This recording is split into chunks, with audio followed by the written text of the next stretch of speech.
Good morning, everybody. Welcome to the week's final episode of the morning meeting. Sean, Dan, and I will take you through the day, a la the television network news division's morning meetings, in which the bureaus from around the world report in about what's going on.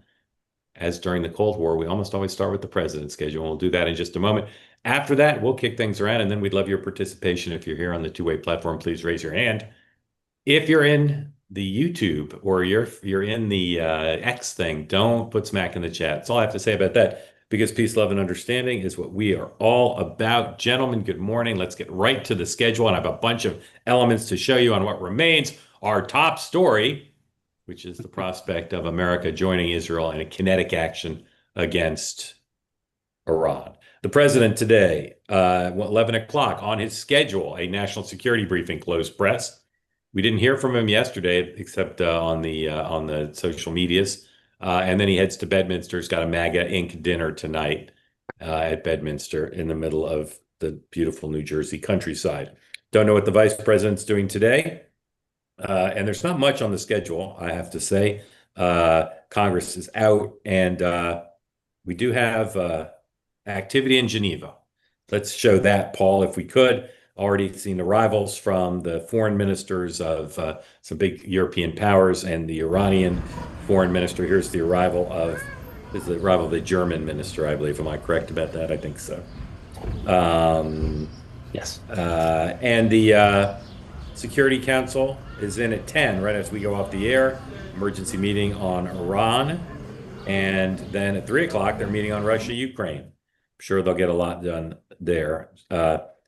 All right, so that's the as we say in Britain, that's the schedule. Speaking of Britain, here is a tweet from Mr. Lammy, the British Foreign Secretary, 103, who met with Marco Rubio yesterday for quite some time, and Mr. Witkoff, and then jetted over to Geneva. The situation in the Middle East remains perilous. We are determined that Iran must never have a nuclear weapon. Meeting with Rubio and Witkoff in the White House today, we discussed how a deal could avoid a deepening conflict. A window now exists within the next 2 weeks to achieve a diplomatic solution. The Europeans, in short, prefer jaw to war. And the president's fortnight pause, some people, including David Sanger of the New York Times, potentially see that as a misdirection and believe there could be an attack during the 2 weeks, maybe even this weekend. But the president, while some are deriding it as Taco Thursday, is getting praised in some quarters for being deliberate and not taking for granted the effectiveness of the bunker busters. Here is Stanley McChrystal on Squawk Box 106. It's never wrong to take the time to make sure you've thought something through before you do it. We get enamored with the idea of strike and awe. Bunker busting bombs with the idea that a single strike is going to decide something, and it is not. So this is a long-term decision. We need to figure out what long-term outcome we can achieve with Iran, not just with their nuclear program, but with all the things they've been doing in the region for decades now. And we've been looking at this for decades. We've war-gamed potential scenarios about dealing with Iran's nuclear capability for years and years and years. But taking 2 weeks, there's no hurry right now. Israel has clearly created a new opportunity by weakening Iranian air defenses. But the reality is that will stay for a while. And even if they then do a strike with American aircraft, that doesn't end it. There's going to be a day after, and we need to think about what we're going to do and how we'll navigate that. McChrystal's point of view represents that of many sober military analysts, retired military officials, and at least some of the people advising President Trump. AIPAC, the Washington lobbyists on behalf of Israel and Americans who care about Israel, has a lot of money, and occasionally they spend it on TV ads. Don't know where this is airing besides the DC area, if anywhere, but here's a new TV spot from AIPAC in support of the Trump and Netanyahu alliance. This is 108, please. It's probably airing at Iran cannot have a nuclear weapon. From day one, President Trump has been clear. They'd like to talk, but they should have done that before. Sometimes you have to take a stand against evil, and that's what President Trump understands. And we deeply appreciate the help we're getting from the United States of America. Iran is not winning this war. President Trump's strength is making the world safer, standing with our friends, standing up to our. All right, cut off a little bit there abruptly, but you get the point. Dan, where do you think the president's fortnight timetable leaves things inside his head and for the actions of the United States? Yeah, I agree with General McChrystal, and actually said something similar on X yesterday. Look, I think he's appropriately nervous. He cannot control and kind of bend the Middle East. Maybe let's go with cautious or prudent. Yeah. No, I know, but I mean, I think he's Not nervous. nervous. He's No, not I nervous. think he is. Like, this could look. We all, I think, now agree at the end of the week that the big question is really what comes after if they bomb, right? That is where I think he is asking. It's being reported a lot of questions. They're trying to game out. McChrystal said the same thing here. I think he is nervous. He is cautious, right? You don't know what's going to come of this, and so I think he's doing the right thing. There is no rush to do it today versus in 2 weeks necessarily. And I actually do applaud him. I worry that a lot of U.S. politicians would not have the balls to stand up to the pressure from Netanyahu and kind of domestic politics, like you got to be with Israel. And I think he's doing the right thing to say, like, I'll make the decision when I make the decision. That's good. Sean, thank you. Yeah, I mean, obviously, I don't share the use of some of those adverbs, adjectives in terms of his state of mind. I think this is what I've been saying all week. He does not want war. He wants them not to have a bomb, and he wants or nuclear capabilities, and he wants to prevent war. That's it, full stop. And part of what yesterday was, there's two things going on. One is the subtle display of military might by flying certain planes publicly, positioning certain assets in a way that everybody knows we're ready to go. We've got it. We can do it. But at the same time, making it clear that, like, you still have an out. You have an opportunity to do it the right way. And I think he's doing exactly that. The second piece I would say that continues to come out is the emerging consensus. I would say there's definitely some right and left pieces or right and further right pieces of the MAGA world. But I think there is general consensus that dropping a bomb, taking out nuclear capabilities is not anti-America first. It's the follow-on force where people have a problem. And so I think that's where President Trump is trying to figure out, can I thread this needle? He bought himself 2 weeks. I do agree that the 2 weeks just means anything can happen within. It's sort of it's funny how he threw a shiny nickel out. Like, I'll decide within 2 weeks. And everybody kind of was like, okay, 2 weeks. Like, does that mean that he's got 2 weeks? Is that at the end of 2 weeks, he's going to make it? I mean, like, he really did sort of change the narrative. And I don't think anyone has a clear understanding of what that really meant. Yep. Did he just mean something could happen within that window, that at the end of it, I will bomb if they haven't done something, that I will, I mean, to me, what was funny is just, again, everybody bought in on the bait that he put on the lure, and no one looked up. I think that Politico, after being part of the hysterical mob talking about the divisions within MAGA, today gets it right, which is Bannon, who had lunch with the president yesterday, and Charlie Kirk both now are saying, we trust the president. He's not going to get us into a ground war. If he thinks America first is bombing, great. We're behind that.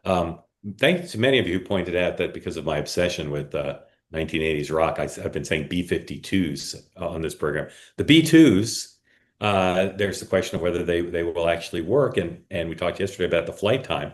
Do either of you think it's possible that he will do an attack in the 2 weeks without any change? In other words, this was simply meant to throw the Iranians off. Either of you think that? Well, that's, I don't want to get ahead of the show because we've got a segment coming up what to look for.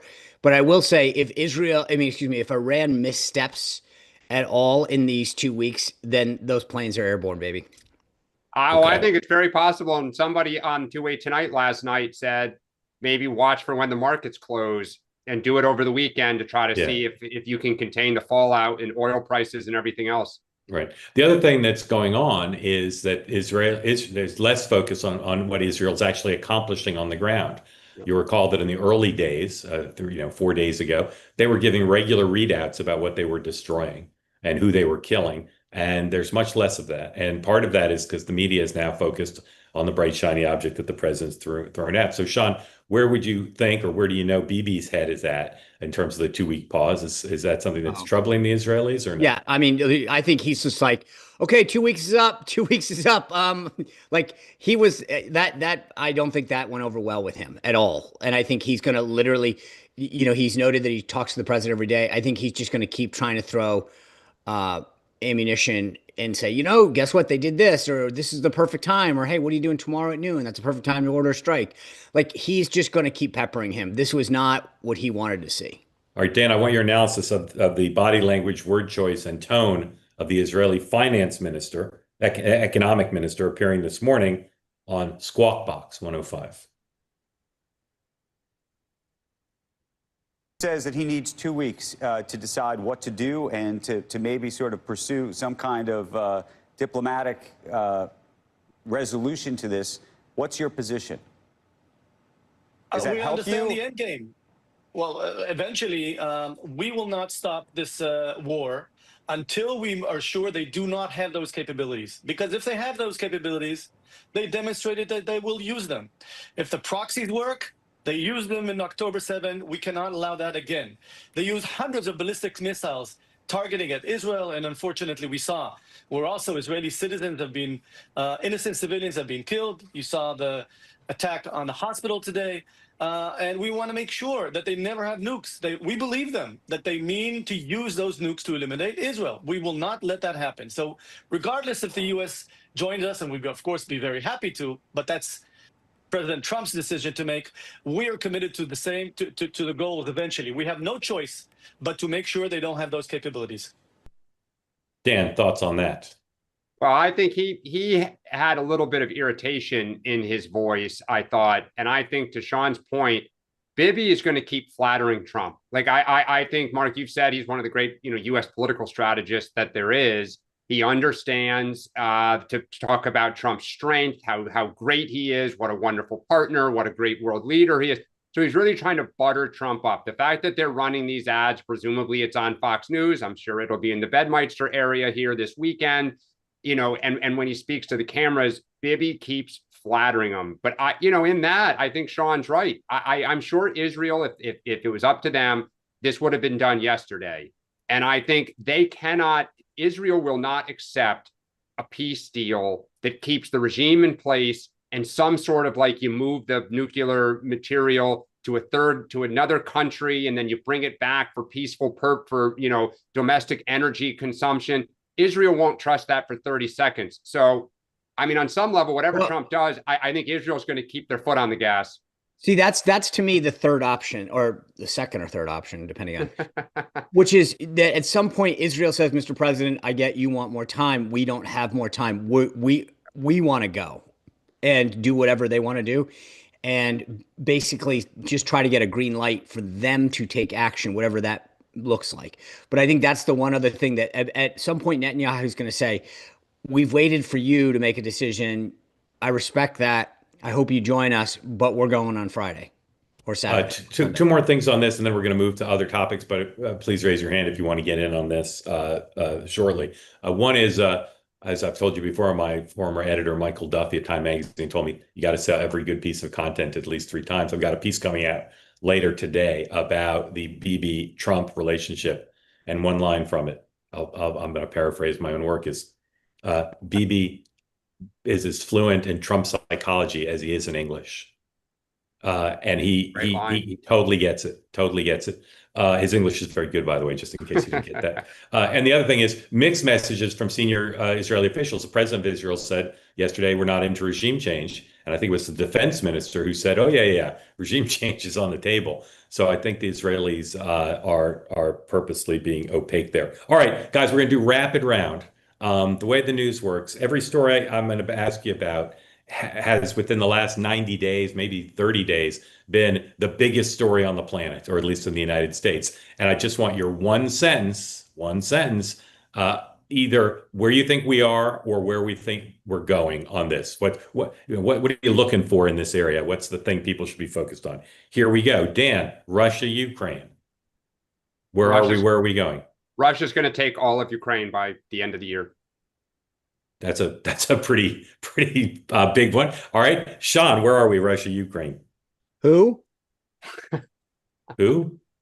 I mean, my point is, Yeah. I think that they are like they have now fallen back so far on the top of people's minds. I understand, but that's true of every one of these stories. No. But I think that that would mean I think that, to Dan's point, I don't know that they take overall, but I think Russia's going to use this as an opportunity to maybe try to codify some additional forward movement. Yeah. Although this argues either for or against that point. I don't know which, but the Russian finance minister said yesterday that he thinks Russia is about to go into a recession. All right. Remember when the U.S.-China face-off was the biggest story on earth? Dan, where are we on U.S.-China? TBD. Does China meet with Europe, and is there a U.S. summit with China, kind of right before or right after? Yeah. Sean?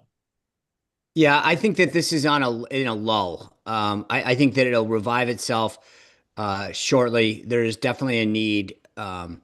As soon as we get some further action in this current situation, that one's going to just bubble back up. But it's in a lull. It's going to come back. Remember, I'm Johnny One Note. Are the EU leaders going to go see Xi in Beijing this next month or not? All right. Remember when the question of whether we'd have bilateral trade deals struck? These guys, by the way, the EU is on like a tour of what the US should do. It's like first it was Russia, Ukraine. Exactly. Now they're meeting about what we should do with Iran, and then they're going to go talk to China about what the US should do. They're like a adorable advisory board. Remember the bilateral deals every day. Scott Bessent, Howard Lutnick, where are the deals? Dan, where are we on the bilateral deals? It's a great question, and the thing to watch for, because it's only now about 2.5 weeks away, is does Trump put the tariffs back on here in 2 weeks? Yeah. Sean? So here, I would keep an eye on 3 things: Canada, Vietnam, and Japan in particular. And then they're going to punt on the tariffs again for probably another 90 days because the conversation is ongoing.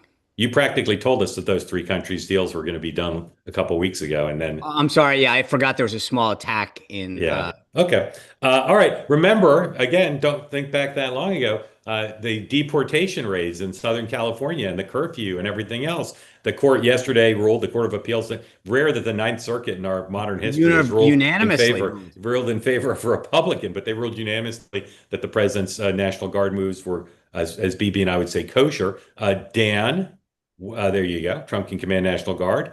And of course, the Supreme Court may eventually hear this. Dan, where are we on deportation, including the hospitality and ag issue? What are you looking for on that matter?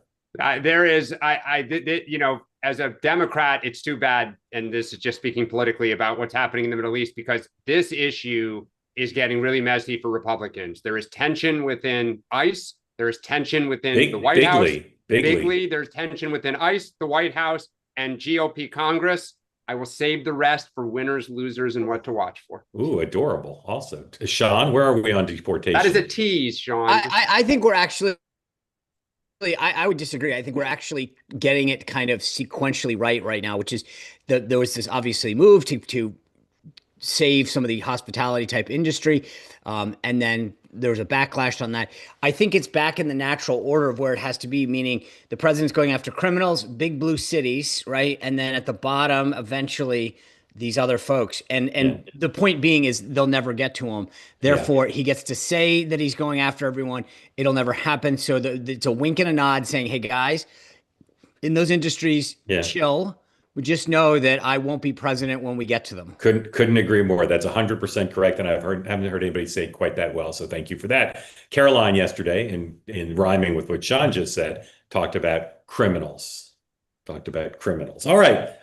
Remember when reconciliation was a big deal, and of course it still is. We talk about this every day this week, I think. But Dan, where are you rising bear, rising bull on the passage? I think this is where you're still on mortal luck. Yeah, it's good for the GOP. Mortal lock. It's going to happen. Sean? I will continue to maintain, like, the train is, if you've ever taken the Amtrak and you're going through like New Haven on the Northeast corridor where it slows down, like that's where we are. It goes to a crawl around New Haven. Like you think it might be stopped. It's going so slowly. So that's where we are. The train is still on the track, technically moving, but it's not pretty. I haven't taken the train between Boston and New York for a long time because of the New Haven thing. Well, somebody who grew up in New Haven, it slows because it's so beautiful. You just want to see out the window. All the urban blight. I will be a broken record on this one too, which is I want Scott Bessent to set the X date, because until he does that, this thing's not going to pass. Why would you? Oh, well, that to me, that he won't do that. I think I would actually venture to guess that he never will publicly say it. Oh my goodness. I never bet on things I cover, but I will bet you he does. They're going to have to say it to get the House passage. Whenever Susie Wiles wants that date, that's what it'll be. That's when magically he stops flying. Salute. That's the day when he runs out of finding quarters under the sofa cushions in the Treasury Department. All right, this one arguably does not belong on the list because it was never been the biggest story, except for maybe 2 hours. But Dan, where the president delayed the TikTok decision again? How is that going to eventually resolve itself? James clearly does not have TikTok yet, because you would not say this is not a big story if James had. No, it's a big story, but it wasn't a story on the magnitude of it. I'm teasing. They are never going to let that thing go through. There is bipartisan agreement, primarily children, kids. Bipartisan, meaning they're never going to ban TikTok. No. Sean? I think this. Well, but Dan, is somebody going to buy it? Who's going to control it? They're going to keep that. I mean, who knows? The Chi-Coms? The Chi-Coms will keep it? Maybe Oracle and News Corp buy it. Okay, Sean. Now, see, this is to me that I'll lead backwards. China doesn't want to sell it, so it's not a question of who buys it. Oracle could buy it today. There's a bunch of, a lot of people want to buy it. He's got a team that wants to buy it. I mean, there's a bunch of buyers, but China doesn't want to sell it. I look at this like vapes. Well, no, but what I'm saying is if you go back in the 2020 election, there was a lot of the president is very anti-smoking, he understands. And the campaign came to him with data and said, if you do this, young people walk. And I think to your point, like everybody understands that TikTok is a bad thing, both in terms of what it does to kids' minds and the information flows, and it's a massive tool of the communist Chinese government. But I think there's a recognition of the political constituency that utilizes it and whatever, and therefore they will continue to find ways to punt this down the road, knowing that Congress will never do anything.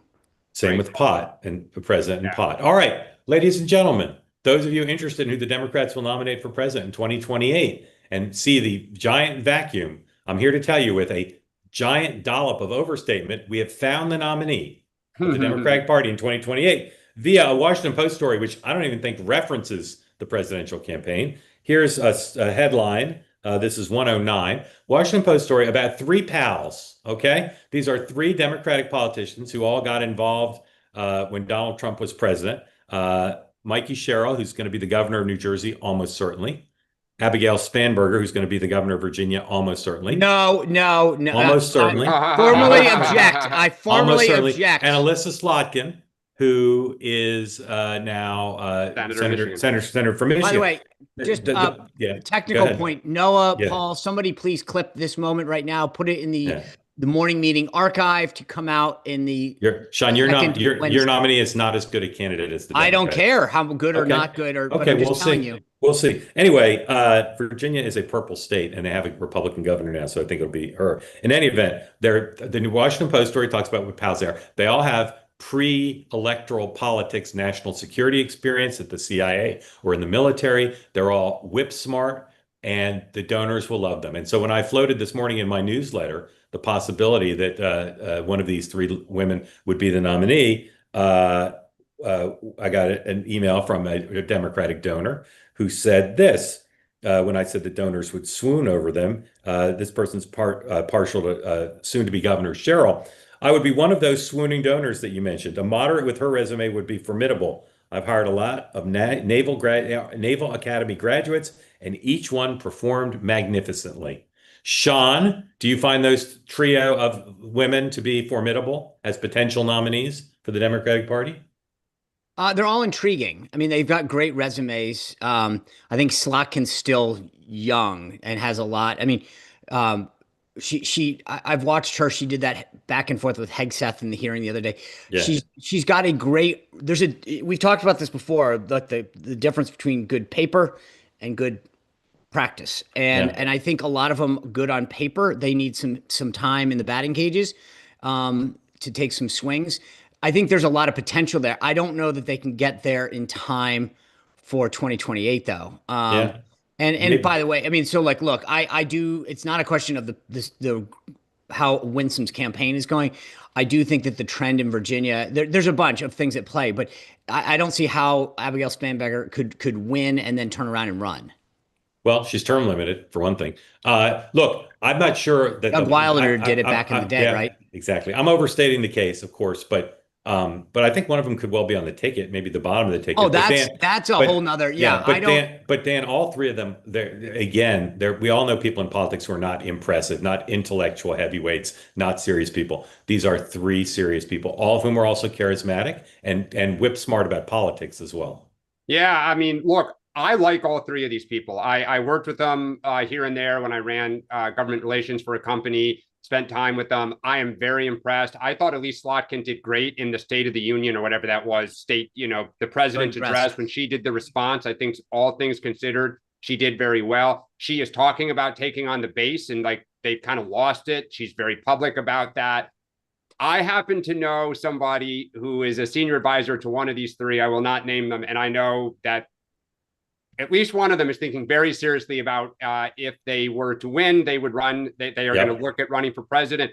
Look, I think actually that this may be the cycle to make that jump, Sean, so soon because J.D. Vance didn't serve very long. Exactly. And so the opening, and everyone looks at people like Hillary Clinton who could have gone in 2004 and waited, and you don't know what is going to come tomorrow. So you got an opportunity today, you go for it. All three are outsiders. None of them speak like politicians. They're all tough. If you play this out, here's what I would say.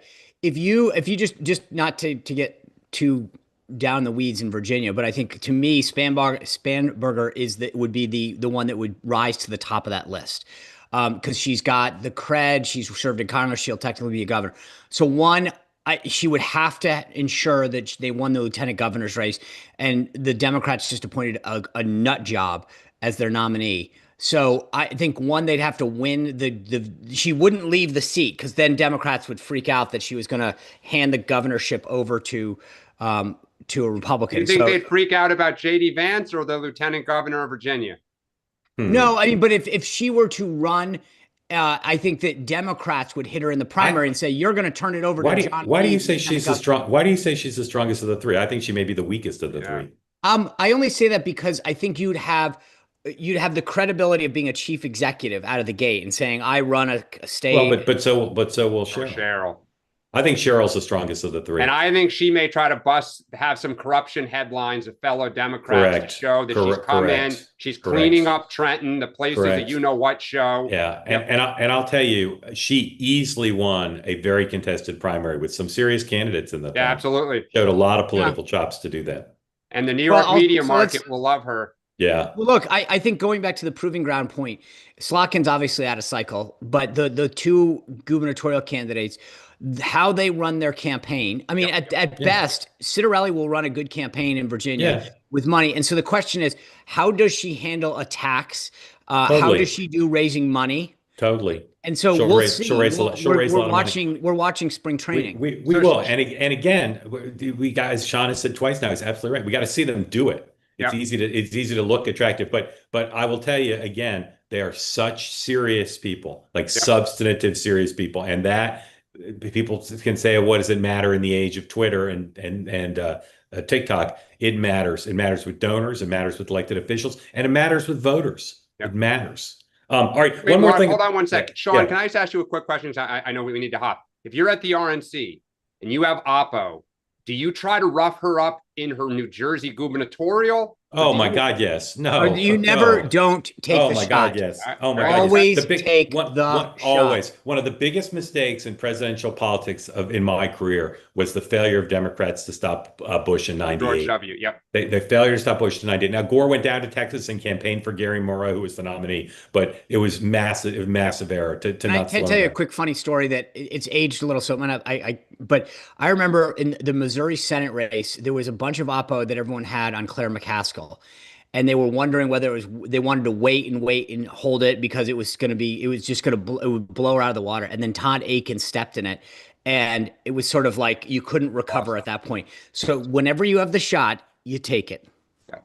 100%. All right, one more thing about 28, and let me just say, Dan and I tonight on Two Way Tonight at 6 o'clock are going to have our usual group, Alex Castellanos, Nomi Kunst and John Allen to talk about that, along with all the news of the day, to talk about how 2028 might be impacted by Iran. And here is Wes Moore, Washington Post headline, or Politico rather. Wes Moore did an interview with Politico, and he went once again saying, "I'm not running," meaning he's not currently running, but he may run, saying that President Trump lacks seriousness in dealing with Iran. Again, we'll talk about it tonight, but I'll just say there's an interesting question of how this may all play into the campaign. Campaign's 3 years away, but this could be big enough that it's kind of a litmus test of how you handle it. All right. So I will say this on Wes Moore. I've never thought this strategy works, but I do think that he might be playing a little game of like, please recruit me. Please come and then I wasn't going to run, but everybody asked me to. Yeah. I keep getting asked. And I also just people are saying, take out the three women that we just spoke about. If you look at Whitmer and Shapiro and Brashear and Cory Booker, none of them have military experience. So I think that it was a genius move, whatever you think of the substance of it. He is positioning himself to kind of be in there, Sean, to your point, to maybe, if drafted, I will serve. Yeah, I may draft myself. Okay, we're going to get to your questions in a moment. So please, if you'd like to be part of the conversation and you're in the two-way platform, please raise your hand. Now, smack in the chat. Sean, winner of the week. My winner of the week is patriotism. It didn't get a lot of play this week. President Trump planted 2 flagpoles, and this comes on the heels of the Army's 250th. When we're trying, I think that there's an attempt to revive some bipartisan love of the country, and so I was going to wait till 4th of July, but take the shot when you have it. I thought this week there was an attempt to really celebrate the country, and I appreciate it. Dan. All right, this will be a little awkward after that one, but China, because I think they are watching how Israel is conducting what is really the first real 21st century precision war with kind of all the different facets firing, and they're watching Donald Trump's decision making. And would that mean that Taiwan is also by default a loser? Could be, but I went in a different direction. I know, but I needed to work that in. Yes. Winner of the week is Israel. The muted reaction to what they're doing is so different than just, a few months ago with Gaza. Their enemies, their friends, it's all muted, and it's extraordinary. It gives them much more freedom. They've never been very good. I don't understand why at the PR of what goes on, the criticism they get during armed conflicts. Saw that in Gaza. This is as free a ride as they've had in modern history. But the dynamic, Mark, that you bring up is so worth like a whole separate show. Think about this. October 7th, they get shelled. Innocent people are killed and taken hostage, and the world comes out against them. Correct. Back, and then they go on the offense and go after Israel, and everyone's like, yeah, we should have a discussion about it. Yeah, 100%. And I mean, they're killing civilians. They're not talking about it, but they're killing civilians. But I agree with you. It's a massive topic. I can explain it somewhat, but I can't explain completely. But I do know they're the winner of the week. Sean, loser of the week.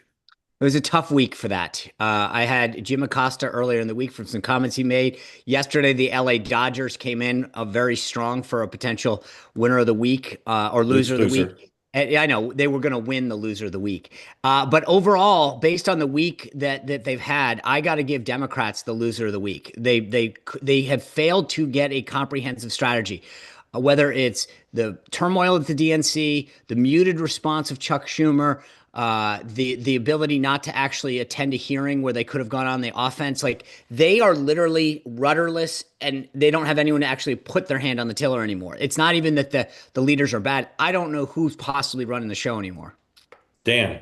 As depressing as that is, let's go back to Spanberger, Sherrill, and Slotkin, and then I get optimistic again. My loser of the week, Stephen Miller, because they're never going to deport the 14 million other people. Sean, you said it. They're going to kick the can down the road. J.D. Vance will not do it either if he were president. Reality bites. Stephen Miller. It's the loser Okay, of the so week. first, I will just respectfully disagree with the gentleman from New York because this month alone there has been zero encounters like that they've had at the border. It was 664,000 a year ago. The Trump administration and Stephen Miller deserve a ton of credit for securing the border and keeping this country safe. Yeah. The manner in which they deport people in this country illegally going forward, I think it's sort of like the second prize. But they have already achieved. Whoa. He didn't campaign 15 through 24 on. I'm going to close the border and maybe we'll get to the other people. But no. It's the priority in which you do it. I think that they are very excited and proud about what they do. Stephen's too powerful to be named loser of the week. Oh, come on. That's fun. You're always saying he's the winner. He's the loser for this. Okay, all good. The Ayatollah, I don't even need to explain it. Sean, what are you looking for this weekend? Although he could be the winner because he's alive still. Just you wait. Yeah, exactly. Sean. I'm looking for escalation. That to me is the name of the game. If I mean, we have a possibility of a preemptive strike, but I think what Iran does over the weekend is going to be something that I'm looking for. Dan. Indiana Pacers 3-point shooting. They have not had a game where they've gone off yet. As a Nick, 2 years in a row. By God, so many games where they just killed us because they couldn't miss. Game 7, I am watching it Sunday night. Are we still playing basketball? It's baseball season. I thought I had said Pacers in 6. I'll turn out to be one game off. They'll win Game 7 for the exact reason Dan says. They've gotten the series to Game 7 without having one of their crazy 3-point nights. So that's correct. All right, now we go to your questions, your comments, your reflections, your open disregard for Dan's feelings. Whatever it is you want to do, now's the opportunity. Please raise your hand. We'll bring you in. Tell us what's on your mind. And Dan, as you know, I am a sucker, most of all, for an adorable baby. Oh, I thought you were going to say Kim Anderson's backdrop, because that is spectacular. That could be up next. Daryl, welcome in. Daryl, you're going to have to turn the baby around. You have to give us a peek. Oh, my goodness. Oh, look at that. He's 6 weeks old today. Oh, my goodness. Wow. Happy birthday, little man. What's his name? Well, I couldn't decide on Dan or Mark or Sean, so I went with Theodore Ulysses. Theodore Ulysses. That is a cute little man. That's my middle name. Daryl, welcome in. What's on your mind? Yeah, I'll be quick. I just want to call out Sean. Stop trying to manufacture consent for this bombing campaign in Iran. America First is not for dropping a bomb. Charlie Kirk does not represent America First, and neither do you. If you think that, you need a wake-up call. So wait, all right. First of all, I don't ever pretend to represent America First. Good. But I have spent plenty of time around the president to understand. I believe he is the leader of America First. So explain to me where. We'll see about that. Huh? Ooh. We'll see about that, depending on what he does. Oh, well, okay. So tell me what part of the analysis you disagree with. You know, we say no smack in the chat, but smack on the show apparently is okay a little bit. By the way, it's just principled and respectful. He didn't. I'm your most controversial guest. Every time I'm on, the chat goes insane, and the YouTube comments are like hundreds of comments. It's because of the baby, Daryl. Daryl, don't read the chat, Daryl. Hey, Daryl, can you name any use of American military force in the last 30 years you thought was a good idea? In the last 30 years? Yeah. Maybe a Grenada. Yeah, that's a favorite. Okay, but Daryl, answer the question. What part of what I have explained do you think is not accurate? What specifically? America First? Like, we're not for bombing Iran, man. Like, it's not going to stop there. You guys think it's going to be some like rosy thing, like, oh, we're going to just drop a few bunker busters, and we're going to walk away. Like, get out of here, man. You know, it's just ridiculous. You guys are trying to paint a rosy picture of what's going to happen. Iran can deal a lot of damage. What if they shut down the Strait of Hormuz? What's that going to do to inflation here in this country? Daryl, did you oppose President Trump's elimination of Soleimani? I think it was very provocative, and I think in the end, it got us to where we are today. So it was a bad idea? I think in the end, yes. Now, you could say, oh, the guy was in Iraq and he was responsible for killing Americans. I think there's some justification there. How about the killing of bin Laden?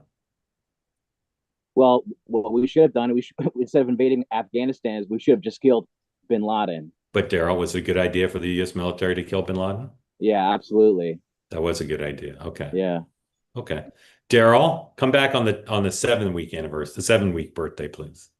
We want like a week by I'll be week back. shot. Don't All worry, right. I'll be back. All right. Thank you, sir. Thanks, guys. Good to see you. All right. Stand by. Barry, welcome in. Thank you for joining from Washington State. What's on your mind this morning? There we go. Technology. Good morning. So I have kind of a personal question, but sometimes, so I've been lucky enough to come on here several times, and I always want to know how things work. So my son and his girlfriend are stuck in Israel. They went for my son's dad's 60th birthday. They were supposed to fly home the Saturday after this started. So from where I sit, I'm in Washington State. That's where my son lives. She's from Canada, and her family has been in touch with the Canadian government. They're well aware. They are calling her parents. They're giving them updates. My son has called every Washington State representative. He's registered on the State Department website. Crickets. Has Like he tried nothing. has he tried to get on a Trying to get ship? home. Yeah. Tried to get on a They have ship? they have a reservation for, let's see, the 27th. But then making a flight from Cyprus back to Europe is it's not happening yet. Anyway, when I see this flight, I think it was an organization called Grable that Ron DeSantis has been working with that already brought people back to Florida. And here in Washington, I'm like, go through the channels. And there's nothing, there's been no communication to him, to me, I've tried to work every connection. So on the backside, I don't know, I feel like I'm being punished being in a democratic state that doesn't agree with what the Trump administration's doing. Is that wrong to think that way? No, there are other people having trouble getting out, but he should be able to get out. He should be able to get on a ship today. Yeah, I'd be surprised if they would punish a U.S. citizen stranded I'm just in not Israel. I'm not getting anywhere. They're like, well, he made the choice to go to Israel. It was the one thing that I heard back from, I hate to say it, sound like an intern, but like on the back channels, I just haven't heard anybody really talking about the 40,000 Americans that are in Israel on tourist visas right now. I think the New York Times or somebody had something today about people are still there. Yeah. I'll just say I don't put a lot past the Trump administration. I don't think they'd go there on this. I just don't think so. They don't have time. They don't have time to do it. That's way too complicated to figure out at a time like this.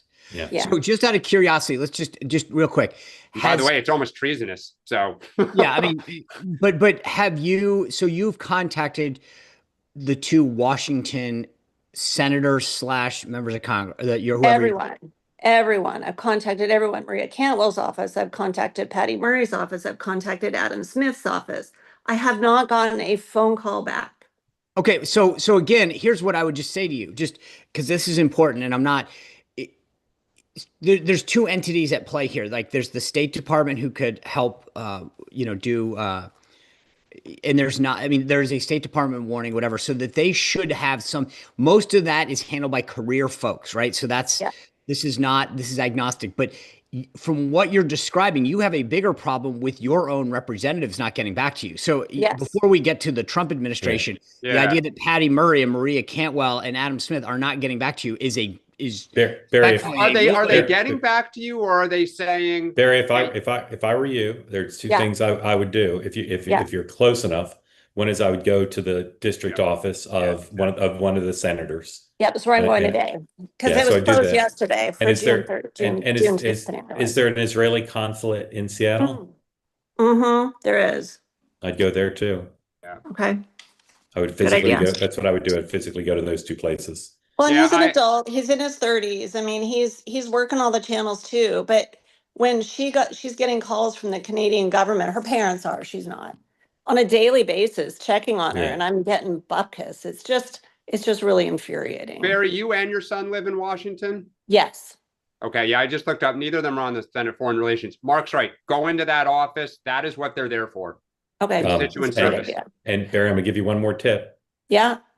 Bring some fresh fruit and some cookies with you.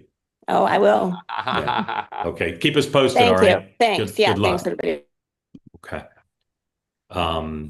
Tim, welcome in. Tell folks who don't know where you are, what's on your mind, Sean and Dan. Hey guys, how are you? Can you Good, hear how are me? Great, thank you? you. Yes, sir. Pretty good. This is I think it's my third time being on the show, Great and to have you I back. want to congratulate you, Dan. You are the most articulate guy on the air, and Oh, and a lot of other people than that Mark just Halperin and Sean Spicer, yes. yeah, and also I have to say, Mark, Dan, I love you, but Mark, that's what I meant to say. Mark, you are the most articulate man on the air with a soothing voice and an incredible talent for moderating the conversation, and just wanted to say that. Thank you, sir. So listen, How guys, are you guys related? Sean, I'm sorry to leave you in the cold, but all three of you guys. I do very rarely do things habitually. I've listened to the show every single day since before the election. So I just, I'm one of those that really congratulate you on having an excellent platform. Thank you. Thank you. I wanted to ask because it's kind of in line with what Daryl was bringing up earlier. An observation to start with that it's concerning that the conflation, I think, with anti-Zionism with anti-Semitism, in the sense that I can be very strongly against the Bibi Netanyahu-led government and how they've conducted themselves, and still be a friend of Israel. And I think the territory where that becomes taboo is a little bit kind of like the new wokeness of that we're living right now.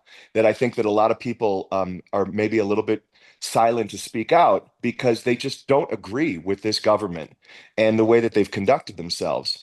And yet they're still very much a friend of the Jewish people. And so my question is, with that in mind, with Bibi and the piece, Mark, that you recommended with the New York Times, that talked about how Trump's, his changing perspective on the situation. And it really went into detail about how really Netanyahu kind of pulled a fast one. Or at the very least did not respect Trump's wishes not to strike. And so my question is that if it came out that Israel, in line with what Tulsi Gabbard has said in her testimony before Congress, that Iran isn't really that much closer to a nuclear weapon, that even as potentially that they don't really have designs as much to build one with the urgency, certainly that Netanyahu has claimed, would that and should that change the calculus about our support for Israel in this? And because then it ultimately is it just about regime change in Iran and not really about protecting this urgent threat. Well framed, Sean. So I have tonight on the show Robert O'Brien, who was Trump's last national security advisor, very intimately on top of the situation, and that's obviously an issue that I'm going to cover with him. I think that the intel is definitely a lot stronger now. With the Israel has recovered through a lot of different means actual intelligence about where some of the nuclear capabilities are. There is a difference, especially vis-a-vis Iraq and WMD. It's not just someone saying they have capabilities or denying it. It's actually kind of inverse. Before, Saddam would brag about WMD, and they probably didn't have it. With respect to Israel, I mean, with Iran, we know through intelligence that they do have it. They're not hiding it. They actually have enriched uranium. The question is to what degree beyond commercial grade, and they're like, no, we're not doing any of that. So it's not the difference in this situation is whether or not they're trying to take the uranium they're enriching and use it for weaponry purposes as opposed to commercial. And I think so to me it's almost like we know that they have the ability. It's just a question of how far along are they in developing it. That to me is a much different argument than we've ever dealt with in the past. Dan. I mean, look, it's always good to be skeptical and ask tough questions, right? There's a burden of proof to some extent when you're are invading another country and attacking it. I happen to believe, as Sean said, that the Israelis are right, that Iran is clearly trying to achieve a nuclear weapon. But you're right to ask questions, and I think it's a smart difference to point out between being anti-Israel and anti-Netanyahu, for lack of a better term. Tim, thank you. Grateful to you for coming on and for your kind words about the show. Thank you. Sorry. Kind of screwed that up. Okay. Craig was so early today raising his hand. Craig, Dan, welcome in. I don't know. Dan's going with the physical, by the way. I don't, there's something I may regret that, but Dan is definitely doing. Craig, big build up. This is going to be the best question of the week. Hopefully. Do it. I'm particularly interested in what Sean thinks about this. I don't know if you guys talked about it yesterday, and I don't know if I'm trying to figure out if I'm biased or not, because I really don't want to go to war with Iran. So I'm much more sympathetic to what Bannon and Tucker are saying than what Ted Cruz was saying. And how impactful do you think that interview with Ted Cruz was on Tucker Carlson? I think that Tucker Carlson completely embarrassed him, but I don't know if I'm just biased, because I see a lot of people saying that it's his questioning about what's the population of Iran, all these specifics was ridiculous. I don't think it is, because I think it's very, even if he said like, oh, it's 100 million or 80 million, he didn't even get in the ballpark of how big it is. And obviously Iran's different from attacking Gaza, and Iran's different from attacking, it's a huge country with a huge army. Am I biased for thinking that Tucker Carlson kind of completely beat Ted Cruz in that debate, and that interview is actually pretty impactful and revealing? Great question. Dan. Oh, I think he asked Sean that question, but All of you, I guess. Sorry. Look, sorry. No, please go. I'm interested in what Sean's thinks, because it's, you know, in the Republican Party. But well, I love talking about MAGA dysfunction and division, right? Too much on the Democrats. I'll just say quickly that I think that Tucker did sandbag Cruz. I think Cruz didn't come off looking great either. Tucker's position's pretty clear, and Tucker speaks for a lot of people, you know, Craig, like yourself, who feel the same way. But I think at the end of the day, Tucker so far is getting on board and deferring to Donald Trump and not truly going to war with Trump. Sean. Yeah, there's a few questions to unpack here, not a lot of time, so I'll just be quick. I think if you watch the entire episode, that was clearly the highlight. I mean, they pushed that and plugged it for a reason to get people to watch the episode, and it worked. So from a PR and promotional standpoint, he did a great job of doing that. To the merits of the question, I actually do think it's somewhat like a silly question. The reality is, either whether they have a population of 500 million or 5, if you have a nuclear capability, that's the fundamental question. Should you take it out or not? The idea of whether they have a large population or not is somewhat irrelevant. Do they have a big military? Do they have counter tactics that they can use against us? Those are the more relevant questions, because the size doesn't, like, that really doesn't matter. If they have a ton of people, but they can't do anything or strike back, then it's irrelevant. If they have 50,000 people, but all of them are armed to the teeth and trained assassins, and, you know, will be part of sleeper cells, then I'd say that matters. So I felt like it was kind of a sandbag of Senator Cruz. And again, if you listen to the whole thing, not to plug Tucker's show, but you get a very different sense of the interview than what they used to promote it. Yeah. Craig, thank you. Grateful to you. Kim, welcome in. Tell everybody where you are, what's on your mind. Hi, I'm in Pennsylvania. Very nice. So I don't have a question about any specific topic, but in all of these conversations and meetings, I think about the future, and I'd be interested to hear from all of you.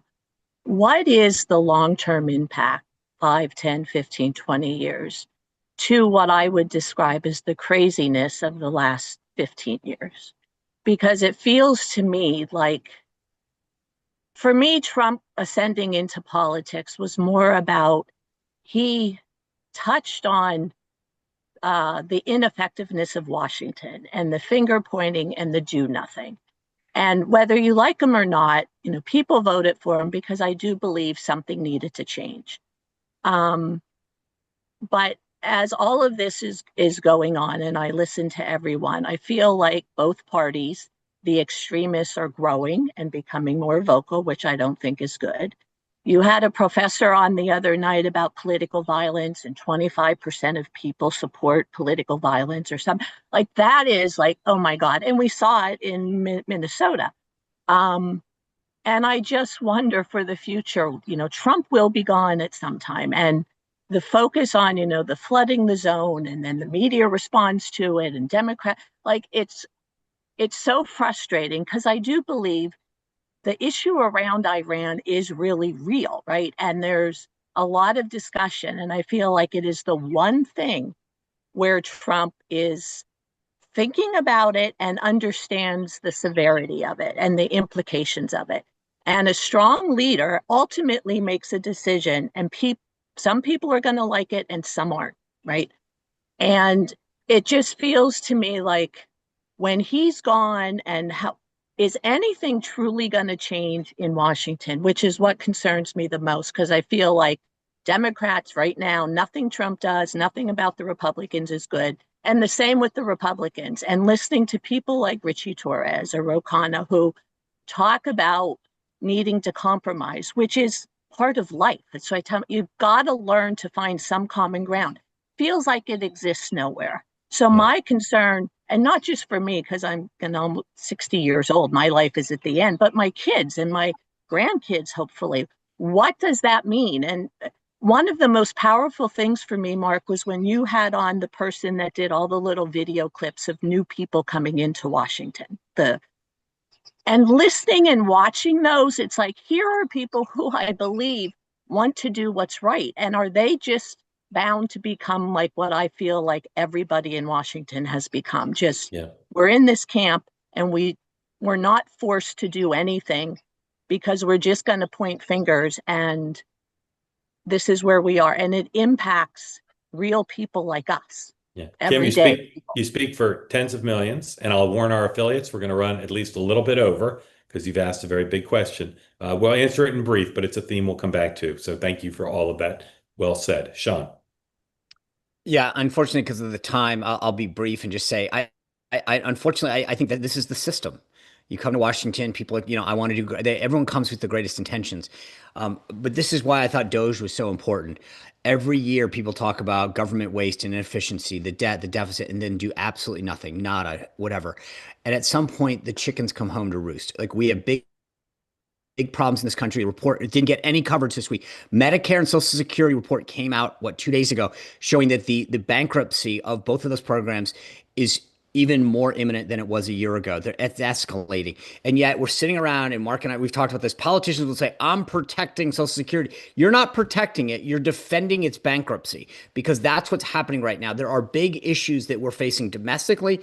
And then, as I've said before, you've heard me over and over again talk about the existential threat that China faces. We went through a pandemic and we came out the other end buying more crap from China than we should, right? We didn't learn anything. We didn't realize our dependency on them. In fact, we became more dependent on them than ever before. So I just, unfortunately, the only answer is that it takes a president to lead that effort, whether it's, Republican or Democrat, but the system is strong, the swamp is deep, and it takes some political fortitude to actually make change. So I would say that we're making some moves around the edges, but a lot more could be done. Kim, I think it's a fantastic question, because I think that while you talk about the change that Trump brought, I think you have to go back to the substance of his message. If there's one takeaway that everyone, Democrats, Republicans, have, is that Trump had a set of ideas that the establishment in both parties thought were crazy, right? It was all about how do we give citizenship or a pathway to citizenship for immigrants. Free trade was just a given, right? It was like that's just the way the world is. Foreign intervention, right? All the wars, both parties were kind of in agreement. They may not like it, but we have to do it. Trump came along with a series of ideas that I think showed people how much they're frustrated with the status quo and how much they want change.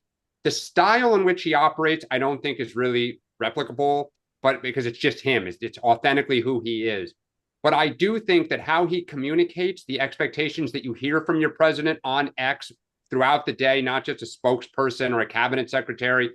I think Biden tried to go back to a bygone era, and I think Trump's reelection showed the country did not like that. They want change. They want results. So I actually think he will be historic in that regard, that he will have changed the psychology of what it takes and to be effective. To Sean's point, it probably won't be as much change as fast as you'd like it, because Washington's not set up that way, which, by the way, is kind of a good thing. But I think Trump will be historic in that regard. Kim, all I'll say is I hope two-way plays a role in changing the dynamic that you're concerned about, and we'll see if we succeed. Thank you, Kim. Sean, you have Robert O'Brien on tonight. Grateful for you, Kim, for coming. Anybody else? Or No, but the one thing I'll say as a plug for the show is one of the things that I want to bring to light tonight that hasn't gotten a ton of attention, but I hope to get into is the decision-making process. Like we talk a lot about on this show, and everyone else wants to talk about this. And Robert O'Brien was the national security advisor, and so what I want to get from him is an understanding of when you see on his schedule that Trump's going to the Situation Room, what does that look like? How does that process work? How does it flow to him? How does he make a decision? What's asked of him? What's shared with him? So I'm excited about this tonight because I don't think many people can break down how a big decision like this is made other than a former national security advisor. So I look at it, I'm excited for bringing that understanding of the process to light that I think has been missing. Great. Important conversation. Two more two ways today, pending breaking news and a special report. 4 o'clock Eastern time. Ethan Strauss back with another episode of Random Offense. Mike Pesca's his guest, host of The Gist. Please tune in, 4 o'clock Eastern. You can go watch it on twoway.tv to sign up to be part of the conversation live and direct. Or if you just want to watch it on YouTube and put smack in the chat, don't do that. Or watch it on demand, you can do that on YouTube or on X. And then tonight at 6 o'clock, last two-way tonight of the week, members of the gang who we convene on occasion, no better group to talk about presidential politics in 2028 today in the context of the Iran-Israel news. We'll have all the latest news. And then Dan will join us, and Nomi Kunst, Alex Castellanos, and John Allen will all be part of the conversation. We'd welcome your input, and we'll talk more about the three women Democrats we talked about earlier in this program, as well as everything else related to the possibility that this conflict could play a big role as the Iraq conflict did in the 2008 campaign. Very grateful to you all for being part of the two-way community. Pleased to have another week together, and the three of us will be back ensemble Monday morning, 9 a.m. Eastern time. Have a good weekend. Go Pacers. Go Sox. Yeah.